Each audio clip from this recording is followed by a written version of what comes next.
Hey, thanks for tuning in to Busting Beaks and Chasing Tails. We've got the guys on from the Turkey Hunter TV show tonight. How you doing, guys? Doing good. So we got Doing great. Thanks for having us. Seth Johnson and Russell Knight, and they're with the Turkey Hunter TV show. And you guys are, what are you going into? Season 4, correct? Yes, sir. We're excited. That's just started airing, right, for season 4. Where can they find that? You can find us. Our main avenue is Waypoint TV. It's also streaming, right, Seth? They got a streaming channel. Yeah, they sure do. In fact, we got a couple times. I think it's going to be, it's a Saturday night and like a Friday afternoon. And so, because they have a streaming channel, if you just wanted to watch hunting shows on like a smart TV, that kind of thing. But then you can go on demand and watch all of our first 3 seasons of shows. And then weekly, we're launching a new one every Monday. And so we've got a great lineup. We've got 18 new shows of content this year, the most we've ever done. And we just launched episode number 2 yesterday. So we're going to pick up the pace as we approach turkey season, and then try to, just try to get everybody pumped up for the season. And so I highly recommend everybody watch them. They've had a stellar season. It's going to be good. I know you guys, release one a week, but I was disappointed. I was like, oh, I hope they're all right here. I'll just sit down for 4 hours and we'll watch that turkey hunt. Well, we're going to try to start doing 2 because 18 weeks will be well after turkey season. So we're going to try to get some sped up pretty quickly. So We don't want to be editing during turkey season. no. No. Not at all. So you guys said you had 18 episodes this year. I'm assuming you had a real good 2021. Oh, it was unbelievable. I mean, I hate to say slaughtered them, but we really did. Yeah. Especially It started slow, didn't it not? Yes. We had We capitalized. a rough 3 days, and we were both scratching our head like, boy, this is not going good. And then we killed about 7 in a day and a half. So it was incredible. We're good. We still got it. Now that's fun hunting. I failed to mention, I've got my buddies here, Nathan Overberg and Brian Johnson with me. We're recording this through Zoom, so you guys can see them, but the listeners didn't. I apologize for that. But you guys started the season last year in Texas. I think you start there every year in Texas, right? Yes, sir. That's how we kick the season off, and it is so much fun chasing those Rios. Camaraderie and good turkey hunting, and Texas always seems to have some good turkey hunting. Yeah. And it's an excellent way to kick it off. I ain't say it. It is one of our best friends in the world. His name's Lamar Smith. You may have watched him. He used to be the host of Brush Country Monsters, the deer show, and then he's the co-host of Precision Hunting TV. He's really responsible for getting us all into these Rios, and we go out and he's with us, and our good friend Steve McKeon, Reno, he's with us. So it's a big time. We all have a blast. But do the guys from Indian Creek, do they go with you as well? Yes, sir. They do. They last year was the first year at 4 seasons with us, and we had a great time. The year before, I guess this will be a 3rd year in a row that they've been. I can't remember how many years we've been doing this hunt, but yeah, they started going with the last 2, and we have a great time. So, do you make multiple trips to Texas? You just stay there, or just a one-time trip? Well, last year we could only make a one-time trip. Oh yeah, we were done. We go till we fill our tags, and then we go home. That's basically what it is. That's living right there, buddy.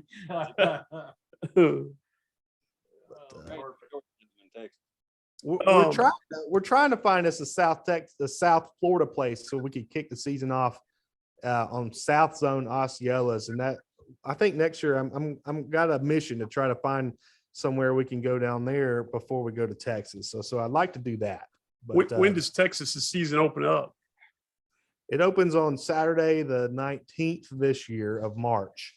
And so I think you can get South Zone, March, I don't know, a week or so before that in Florida. But the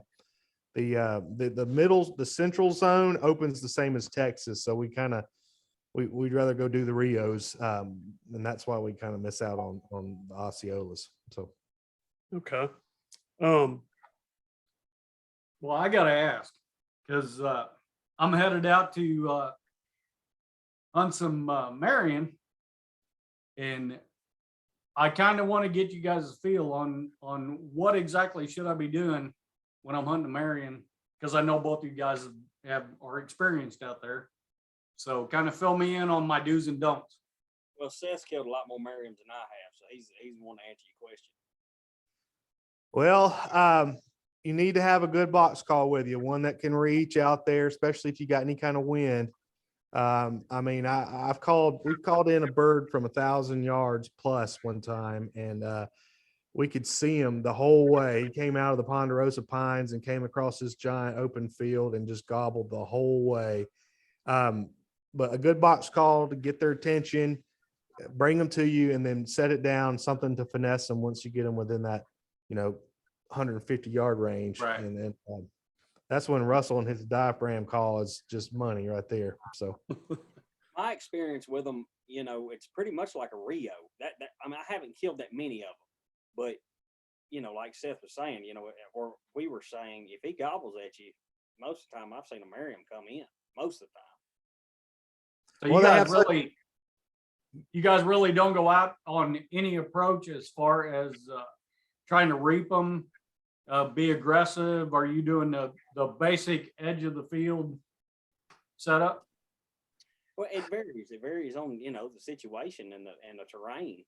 And we try to get the most out of a setup video wise. We always, before we sit down, we think about the video before we think about killing the turkey. Yeah. Say for instance, if you got a logging road or what have you, you want to get as far down visually, where you think that turkey's going to come out as possible to, increase your chances of video or footage. And that's just how we think. We kind of left the kill, in the past, and every now and then, though, at the end of the season, we like to go without a camera a time or two, just to, remember what turkey hunting's like. That's what I told you guys before. I take my hat off to you guys because I'm a hunter before I'm a videographer, and I've got a lot of people cussing me for it, but I've got an itchy trigger finger. So more than one occasion, guys, he's pulled the trigger and turned to me and said, "Did you get it?" I thought, well, it don't matter now, does it? That's the way I spent a lot of my early years filming for Night and Hail, and that's the way Harold was. He's notorious for shooting a turkey and then turn around saying, "You get that?" I love him. Well, I want to ask you guys, since we're on the subject there, because I video a little bit, and unfortunately I err on the side of what Brian's talking about. I don't let that camera equipment get in the way of me flinging an arrow or pulling a trigger, but I'd like to do better at that. But how often, or how many times has your camera equipment, your setup, or anything like that cost you being able to get an animal into where you want them to because you're filming? Oh, well, we don't kill turkeys every year. We have turkeys that get around us where if we didn't have a camera, we just lean over and shoot them in the head, and we can't get them on the camera. So there's all the time. Matter of fact, I'm editing a show right now where we called this bird in. He came out about 20 yards to our right, and Russell's like, "I can kill him." I was like, "I can't video him." So there's always that. We have a lot of that. So yeah, and I mean, again, that's kind of my biggest thing with that. I haven't let that get in my way, but I would like to get better at that for sure. But doing it yourself, self-filming, it makes it even that much more difficult. But in the same aspect, I think with you guys, you got two different views from there. So you guys both have to kind of be in tune in order to get it done. So kudos to you guys for that, because it's not an easy thing to do. I don't know if anybody's ever tried it, but it's not easy to do for sure. Are you guys running Tacticams or any kind of GoPro? What exactly you're running on your gun? Or so we're running both, actually. Last year, we've always ran GoPros, and we tend to have them all over the place. But our biggest problems with GoPros is we can't get the remotes to work half the time, and they just are right. Such a pain. So we partnered up with Tacticam this year. We're going to be trying them out exclusively and experimenting, because their remote system works a whole lot better. So we're going to try to have multiple angles set up and hit that remote and turn them all on at once. So we're kind of excited to be able to have something that's reliable. But the GoPros take great footage, but man, there is nothing more Ooh, that's aggravating. frustrating than trying to hit that remote, and the thing won't come on. And Right. that happens more times than not, it seems Especially like. when he's whooping the decoy and you're just sitting there, you're like, okay, well, we're not getting this at all with that GoPro angle. It makes it so bad.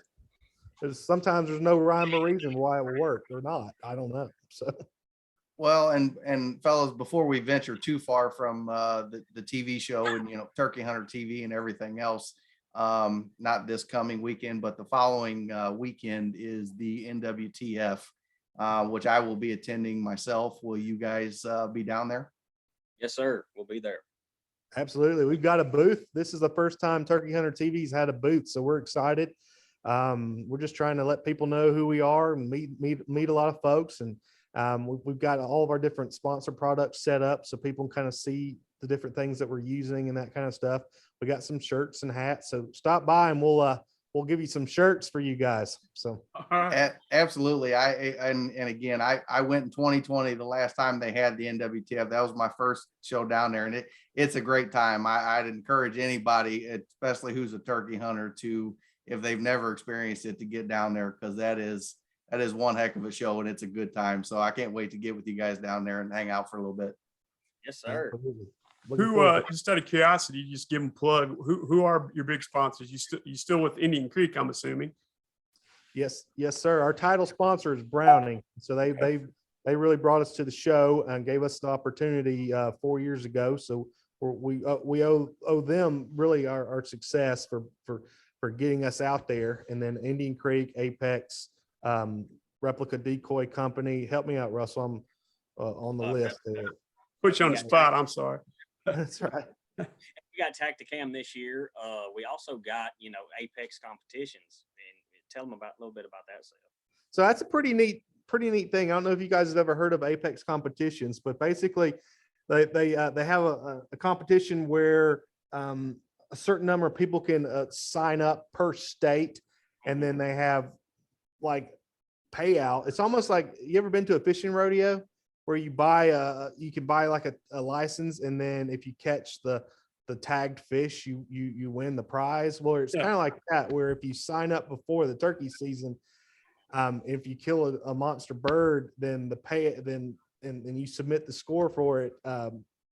You record a little video of you weighing it and putting all the measurements on there, and you submit it. And if you got the biggest bird for that week, you got the payout. And then, so it's a pretty neat thing. It's almost like the best analogy I could explain. It's almost like the fishing rodeos that you've been to on different lakes, where you buy a permit for the tagged fish. And if you catch one, so to speak, you get the cash in kind of thing. So that's something unique, and we're looking forward to participating in that.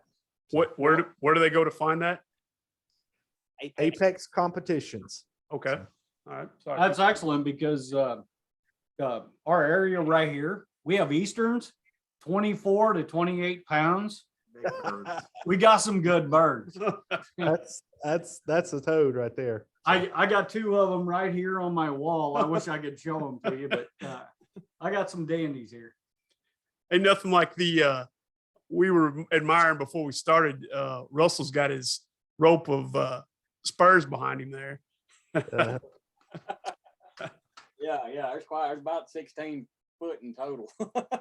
I meant to ask you guys, and like we were talking before about footage, and if you haven't seen their show, it's great. It's probably the best. I don't know about you guys. I think it's the best turkey show I've seen. Multiple angles. You guys have always got it. Looks like you've always got a drone. You can see what the overhead looks like.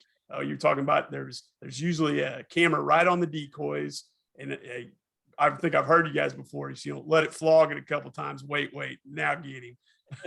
Or I've heard Russell say, "Well, the jig's up. He's getting ready to bugger out of there. You better drop him." You better kill him. Yeah, it is. It's a lot of work, especially carrying all that stuff out there, and But it's paying off for you guys, because kudos to you, because there's a lot of people now, that are watching you guys, following you guys, every single thing. You're doing it right. You're doing it right. Thank you. I think the original first time I talked to you guys, I told you I staggered on you to you during COVID. It was like, all the shutdown came about a month before turkey season broke loose in Missouri. And I told Brian, I was like, hey, there's a real sweet TV show on about turkey hunting. But the next night I called him, he goes, yeah, I watched the whole series. Well, we appreciate that. It's great when we hear that kind of thing from people, but we're still trying to grow it. It's not like broadcast TV. So we're always still trying to get people to know what we're doing and try to get our views up and that kind of stuff. So it's always a constant effort to try to grow our product, so to speak. And we just keep after it. But I can tell you, and you guys have done extremely well. And in the last, I don't know how many years, the industry was flooded with so many people doing so many different things, everything, and keeping it real, keeping everything real like you guys are doing is literally what attracted me to watch it time after time. And what you guys are doing, I love it. I love it. I'm gonna tell you, anybody listening that, of course, we're in Missouri here. We're about 2 months away from turkey season, but you watch 2 or 3 episodes of that, and you'll be ready to run through a wall. You're just like, oh, we get to go. Well, the Russell and I, when we started this whole thing, we had this idea, and I love the way you said that, real, because that was the exact phrase that Russell and I talked about. Was we wanted to keep it as real as we could. And so we're not trying to fake a bunch of cutaways, and that's why we started with all the live angles so that we could show it how it happened. But more importantly, we wanted to hear nature. I wanted to hear Russell on that call. I wanted to hear him cussing at that bird or something like that. Or, I wanted, Right. we don't, I was watching a turkey show the other day on broadcast TV, and they chopped up the whole thing where the bird strutted in and went to the decoy. And I was like, that you just cut out the best part. I want to hear all that stuff. And so, if you'll notice us when it's go time, you are hearing the sounds of nature. And that's exactly what we want to happen. So, well, you're doing great. You're doing great. Appreciate that. I'll tell you this, and these two will tell you firsthand, I'm a terrible caller. I know enough just to be dangerous. And Seth, you're a good caller, but Russell, you're great. And Brian sitting next to me, I thought was a great caller. Sorry, bud, you ain't got nothing on Russell. Yeah, I hate to be put in a category like that. I had a lot of practice over the years. I can remember high school teachers running me out of the classroom because I bring a turkey in every day.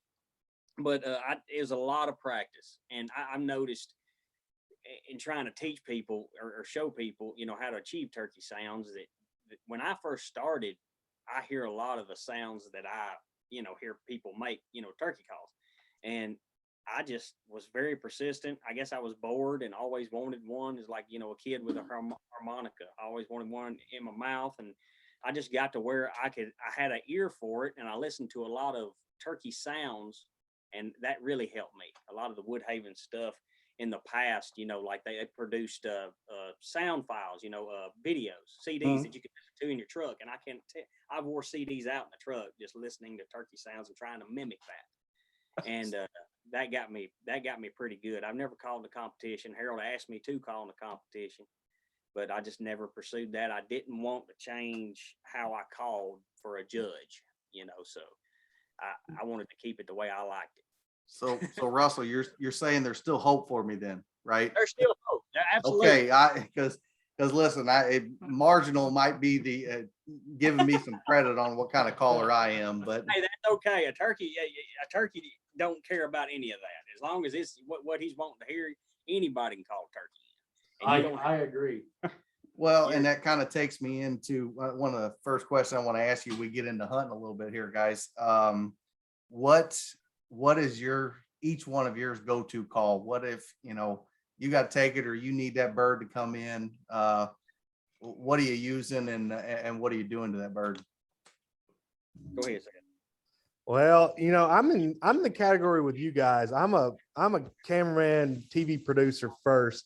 And I love the turkey hunt, but I cannot make a diaphragm. It sounds like a dying duck. I just am not very good at it.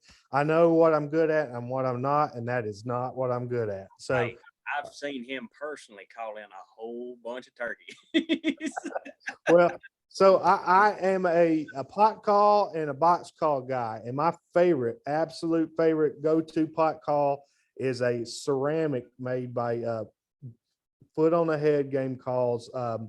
Drew Abel's a great young guy, wildlife biologist, made that call for me. I don't know how many years ago. It's killed a ton of birds, but I have an old Dale Rom box call that I won at an NWTF banquet about 20 years ago. That is my go-to box call. I've had that one for a long, long time.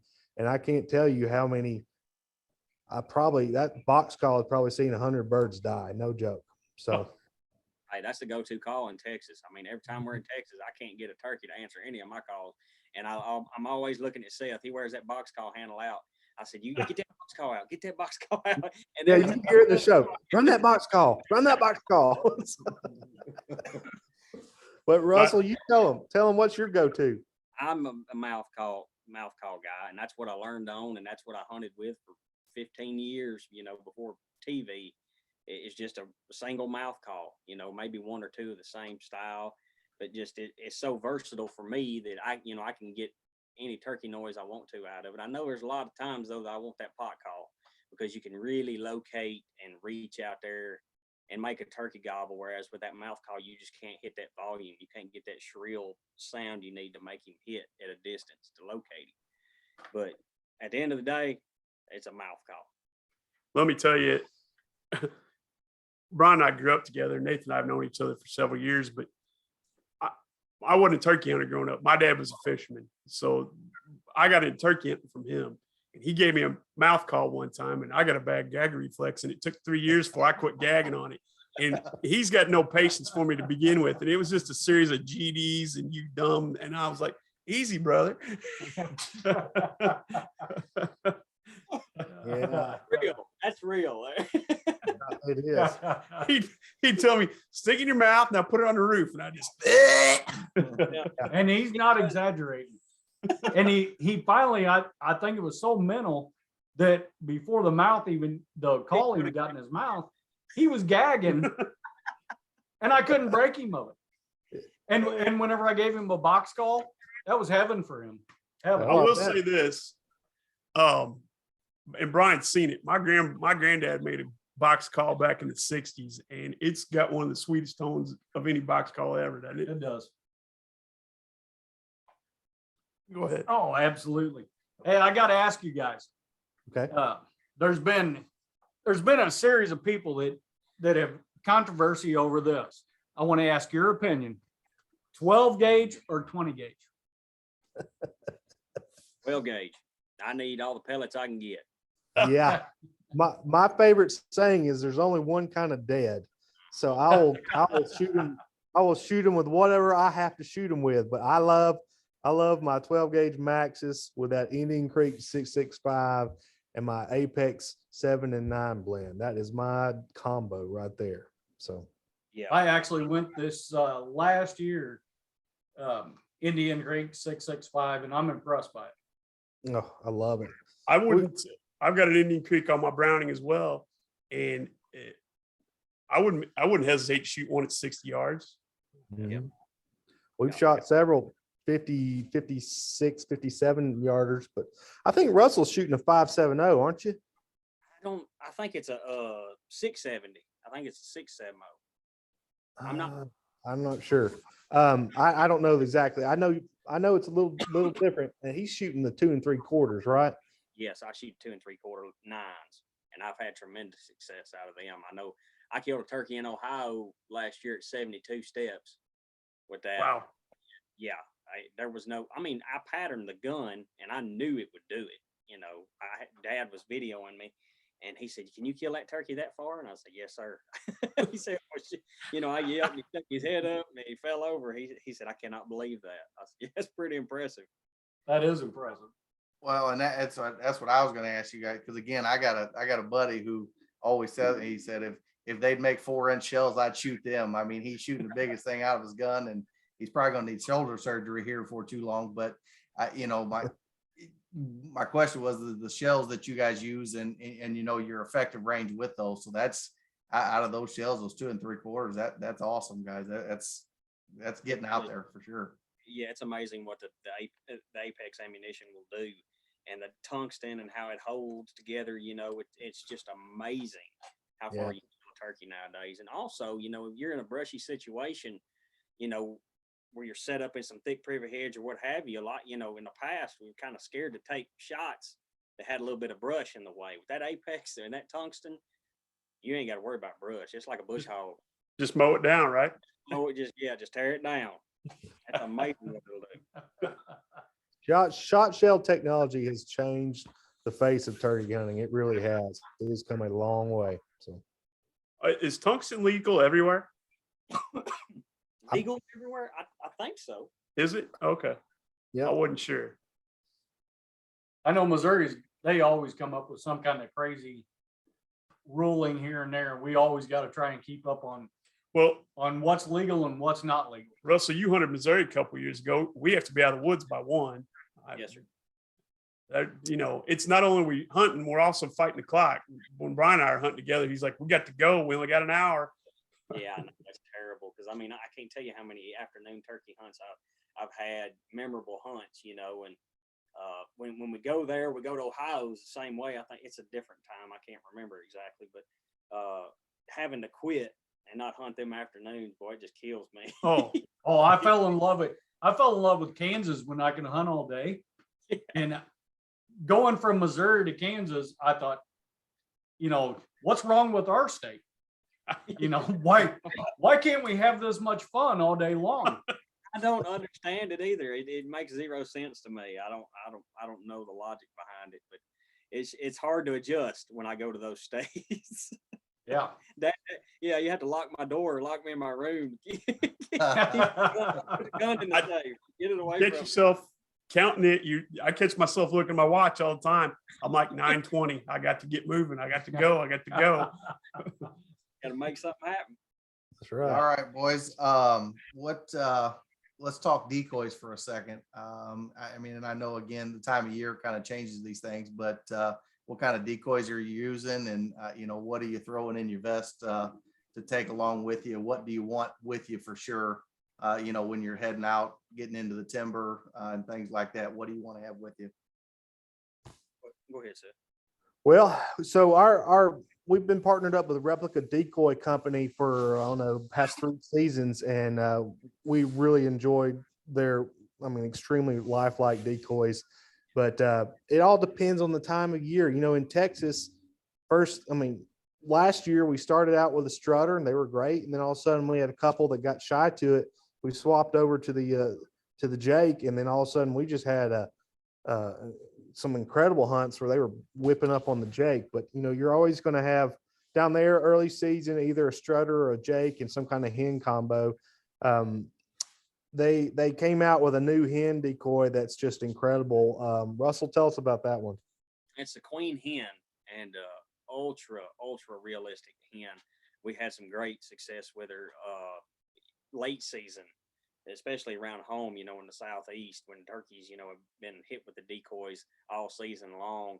You got a really, ultra realistic hen, because usually, by the end of the season, gobblers aren't wanting to fight all that much. They're just, trying to pick up those last hens.